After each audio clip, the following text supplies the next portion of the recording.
안녕하세요. 홍주인 뉴스 크로니께 전용식입니다.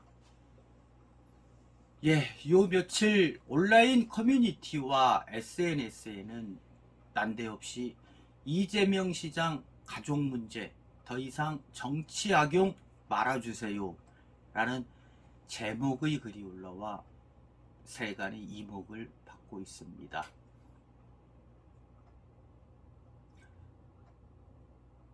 이 후보가 2014년이죠. 성남시장 선거 당시 가족 문제로 수세에 몰리자 그의 가족들이 직접 쓴 글, 새삼스레 요즘 다시 또 화제가 되고 있습니다.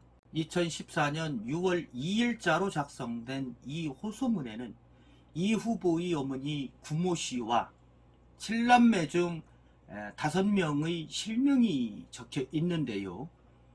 이 후보와 갈등을 빚고 있던 셋째 형 고 이재선 씨의 이름은 빠져 있습니다. 이거를 작성한 이 후보의 둘째 형 재영 씨죠. 재영 씨는 당시 너무 마음 아프고 불편한 일이라 글을 어떻게 써야 할지 잘 모르겠다. 그래서 저희 가족의 이야기를 제가 대신해서 쓰면서 저희의 간절한 마음을 모아 호소드리려 한다고 글을 시작했습니다.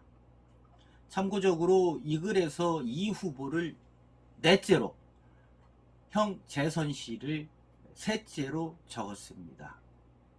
이 글에서 재영 씨는 과거 간단했지만 가족은 단란한 분위기였고, 재선 씨가 이 후보가 받은 장학금으로 도움을 얻어 회계사가 된 일도 언급했습니다. 자, 호소문에는 갈등이 시작된 건 재선 씨가 결혼한 이후였다라고 합니다. 그런데 결혼을 하면서부터 갑자기 셋째가 사람이 바뀌었다. 주기적으로 이상한 행동을 했고 심지어 자신을 예수나 부처보다 위대하다 라며 아무에게나 욕을 하고 폭력을 행사하는 등 조울증과 정신질환 증세를 보여 정신과 약물치료도 받았다고 전합니다. 넷째가 시장이 된 후 셋째가 이런저런 청탁을 했는데 동생이 단호하게 거절을 하였고 아예 전화도 받지 않았다. 셋째는 돈을 안 준다는 이유로 차마 입에 못 담을 폭언을 하고 10년 가까이 인연을 끊었던 어머니를 2012년에 갑자기 찾아가 동생에게 전화 연결해라 라며 집과 교회에 불을 질러 죽인다고 협박을 해 하는 수 없이 전화 연결을 해 주었다가 형제간에 심하게 싸운 일도 있었다고 합니다.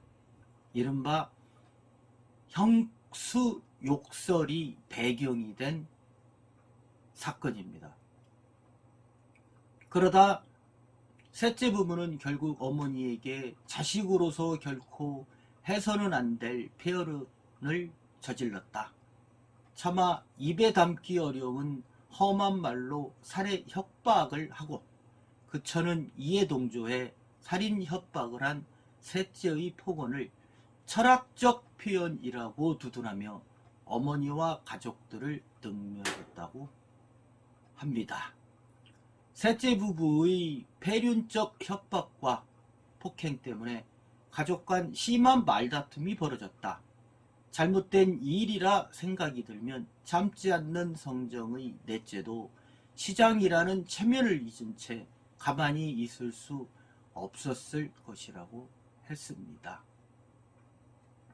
셋째 부부의 폐륜 행위 때문에 셋째 부부와 형제들 간 심한 말다툼이 여러 차례 있었고 셋째 부부가 말다툼을 녹음해 일부만 편집 왜곡해서 새누리 측 인사들과 함께 공개해서 넷째를 몹쓸 사람으로 만들고 있다. 집안일이라 해명할 수도 변명할 수도 없는 넷째. 아무리 시장이라지만 얼마나 억울하고 가슴 아프겠냐고 토로했습니다. 재영씨는 그래서 정치가 무엇이라고 이렇게 한 가족을 갈기갈기 찢어놓느냐. 제발 저희 가족 일을 정치적 목적으로 악용하지 말아달라고 호소했습니다. 가족 간 불화가 사람들 입에 오르내리는 것 자체가 두려워 죄인처럼 숨 죽이고 있었다. 그러나 오늘 남편과 함께 시부모에게 있을 수 없는 배륜 행위를 저지른 셋째의 첩까지 불러내 또다시 그 일을 들먹이고 있다. 정말 너무한 것 아니냐, 이렇게 마무리했습니다. 홍주희 뉴스TV 그러니께 전용식, 지금까지 제가 요약을 해서 호소문 내용을 전달해 드렸는데요.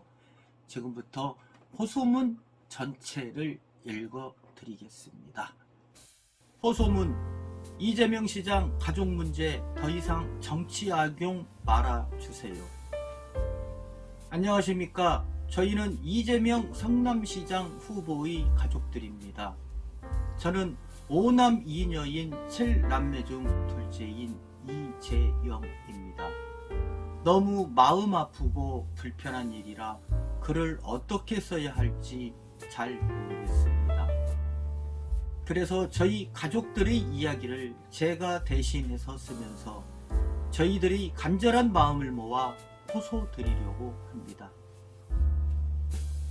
저희들 또래의 어린 시절 누구나 그랬겠지만 참 가난하고 힘들었습니다. 어머니 혼자 7남매나 되는 대식구를 산전을 일구고 막걸리 장사까지 해가며 키워주셨고, 아버지는 일찍 여의였습니다.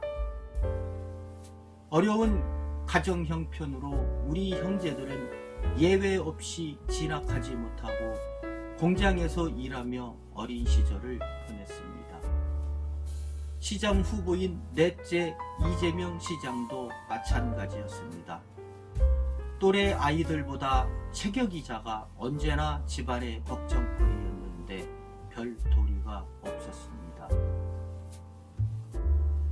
넷째는 공장에 다니면서도 공부 욕심이 많아 공장 일이 끝난 후 독서실에서 밤새워 공부하고 9 식구가 쪽잠을 자는 단칸방 구석에서 혼자 5촉짜리 백열등을 켜고 공부를 하더니 제 힘으로 장학금을 받으며 대학을 갔습니다. 아는 분들은 다 아시겠지만 그때 프레스 사고로 산업재해를 당해 지금도 왼쪽 팔이 휘어 있습니다. 가족들은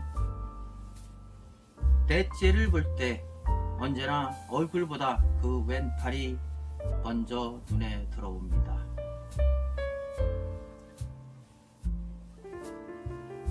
넷째가 장학생으로 대학에 합격했을 때는 모처럼 가족들이 둘러앉아 또 얼마나 웃고 떠들었는지 지금도 눈에 선합니다. 그때 장학생이 아니고 생활비까지 지원받는 장학생이었습니다. 넷째가 장학금으로 셋째 재선이를 공부시켜 셋째도 대학생을 거쳐 결국 회계사가 되었습니다. 그랬던 가족들이었습니다. 풍족한 생활은 아니었지만 어려운 형편이 오히려 가족들을 더 단단하게 만들어 줬습니다. 우리 형제들은 지금도 별로 욕심이 없습니다. 청소부와 간병인 일을 하고 공장을 다니고 건설 공사장 막일을 하고 있지만 만족하며 넷째 동생이 시장 일을 깨끗하게 할 수 있도록 어떤 욕심도 부리지 않고 열심히 살고 있습니다. 그런데 결혼을 하면서부터 갑자기 셋째가 사람이 바뀌었습니다. 주기적으로 이상한 행동을 하였고 심지어 자신을 예수나 부처보다 위대하다며 아무에게나 욕을 하고 폭력을 행사하는 등 조울증과 정신질환 증세를 보여 정신과 약물 치료도 받았습니다. 넷째가 시장이 된 후 셋째가 이런저런 청탁을 하였는데 동생 시장이 단호하게 거절하고 아예 전화를 받지 않자 셋째는 돈을 안 준다는 이유로 차마 입에 못 담을 폭언을 하고 10년 가까이 인연을 끊었던 어머니를 2012년에 갑자기 찾아가 동생에게 전화 연결하라며 집과 교회에 불을 질러 죽인다고 협박을 해 하는 수 없이 전화 연결을 해 주었다가 형제간에 심하게 싸운 일이 있습니다. 셋째는 국정원 직원을 만나고 또 국정원에 갔다 왔다며 넷째가 간첩이라 곧 국정원에 구속될 거라는 등 이상한 말을 하며 종북 간첩시장 퇴진을 주장하기도 했습니다. 그러다 셋째 부부는 결국 어머니께 자식으로서 결코 해서는 안 될 폐륜을 저질렀습니다. 차마 입에 담기 어려운 험한 말로 살해 협박을 하고 그 처는 이에 동조하여 살해 협박을 한 셋째의 폭언을 철학적 표현이라고 두둔하며 어머니와 가족들을 능멸했습니다. 겁이 난 어머니께서 법원에 신청하여 100m 접근 금지 명령을 받았고 경찰에도 신변보호를 요청했습니다. 어느 주일날 셋째는 어머니가 계신 교회에 불을 지른다고 위협하여 경찰 보호를 받으며 집으로 들어왔는데 경찰이 잠시 집을 비운 사이 셋째 부부가 어머니 집에 쳐들어가 살림을 부수고 어머니를 폭행해 다치게 하는 폐륜을 저질렀습니다.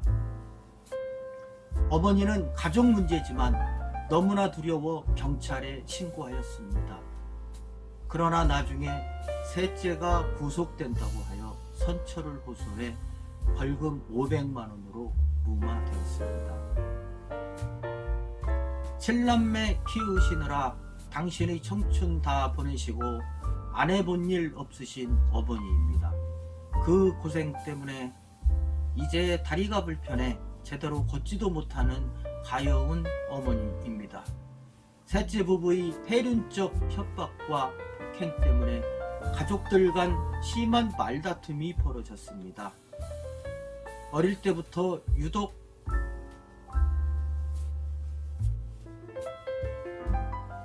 어머니가 안쓰러워하고 귀여워했던 넷째이고 또 어머니를 끔찍이 여기는 넷째였습니다.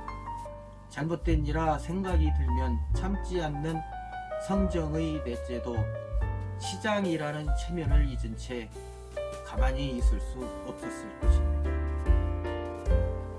셋째 부부의 폐륜 행위 때문에 셋째 부부와 형제들 간 심한 말다툼이 여러 차례 있었고 셋째 부부가 말다툼을 녹음해 일부만 편집 왜곡해서 새누리당 측 인사들과 함께 공개해서 넷째를 쓸 사람으로 만들고 있습니다. 집안일이라 해명할 수도 변명할 수도 없는 넷째. 아무리 시장이라지만 얼마나 억울하고 가슴 아프겠습니까? 결혼 후 이상하게 변한 셋째 때문에 어머니와 형제 자매들이 의사소견서를 받아 연명으로 성남시 보건소에 진단을 신청한 일이 있습니다. 강제 입원이 아니라 진찰을 해서 정신과 치료가 필요하다는 것을 셋째 며느리에게 알려 치료를 받게 하려고 했습니다.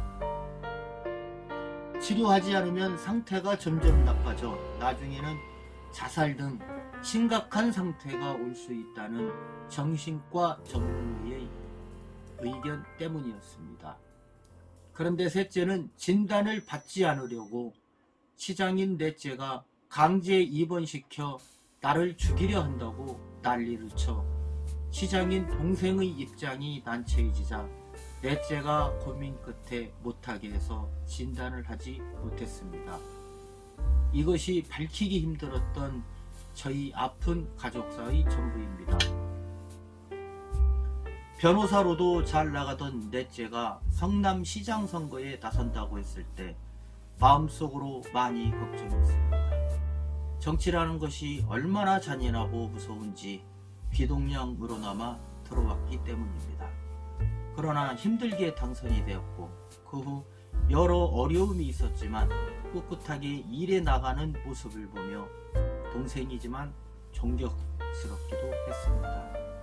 어쩌다 한 번씩 어머니 모시고 형제간에 밥이라도 먹을라 치면 몇 숟갈 뜯어 말고 전화 받으며 나가는 동생이 안쓰럽기도 했습니다. 그렇게 열심히 일한 동생인데 가족이나 주변을 챙기지 않고 너무 일만 해서 오히려 섭섭하기까지 한 동생인데 어떻게 재명이에게 이런 일이 생기는지 답답할 뿐입니다. 국정원에 출입하며 동생을 간첩으로 몰고 새누리당 공천받아 시의회 의장이 되겠다며 새누리당 의원들과 어울려 종북시장 퇴진운동에 폐륜 행위까지 하는 셋째 부부도 문제지만 마음이 병을 악용하여 가족 불화를 만들고 정치적으로 악용하는 그들의 철면피함이 두렵기까지 합니다. 정치가 무엇이라고 이렇게 한 가족을 갈기갈기 찢어놓습니까? 가만히 놔둬도 그 기억 때문에 팔순 노무는 가끔씩 먼 하늘 보며 눈물 흘리십니다. 주무시다 갑자기 놀라서 벌떡 일어나기도 합니다. 그만큼 우리 가족에게는 힘들고 가슴 아픈 일입니다. 그동안 조용히 있으려고 했습니다. 가족 간의 불화가 사람들 입에 오르내리는 것 자체가 두려워 죄인처럼 숨죽이고 있었습니다. 앞에 나서서 재명이가 처한 어려움에 도움이 되고 싶기도 했지만 그것도 오해를 받을까봐 참고 참았습니다. 그러나 오늘 남편과 함께 시어머니에게 있을 수 없는 폐륜 행위를 저지른 셋째의 첩까지 불러내 또다시 그 일을 들먹이고 있습니다. 정말 너무하는 거 아닌가요? 부모에게 폐륜한 가족과 다툰 넷째를 폐륜으로 몰기 전에 폐륜한 셋째 부부와 이를 조장하고 악용한 정치 세력과 국가가 더 나쁜 폐륜 아닌가요? 간절히 부탁드립니다. 제발 저희 가족 일을 더 이상 정치적 목적으로 악용하지 말아 주십시오. 권력이 아무리 좋아도 이렇게까지 잔인하게 해야겠습니까? 팔순 노모의 마음을 생각해 보십시오. 10손가락 깨물어 안 아픈 손가락 없다고 했습니다. 지금 어머니는 그 손가락이 다 문드러지는 아픔을 겪고 있고 우리 형제 자매들도 마찬가지입니다. 제발 더 이상 저희 가족 문제를 정치에 악용하지 말아 주시기를 간절히 바랍니다. 2014년 6월 2일 이재명 성남시장 후보의 어머니 구호명, 장자 이재국, 장녀 이재순, 차남 이재영, 차녀 이재옥, 오남 이재문 이상입니다.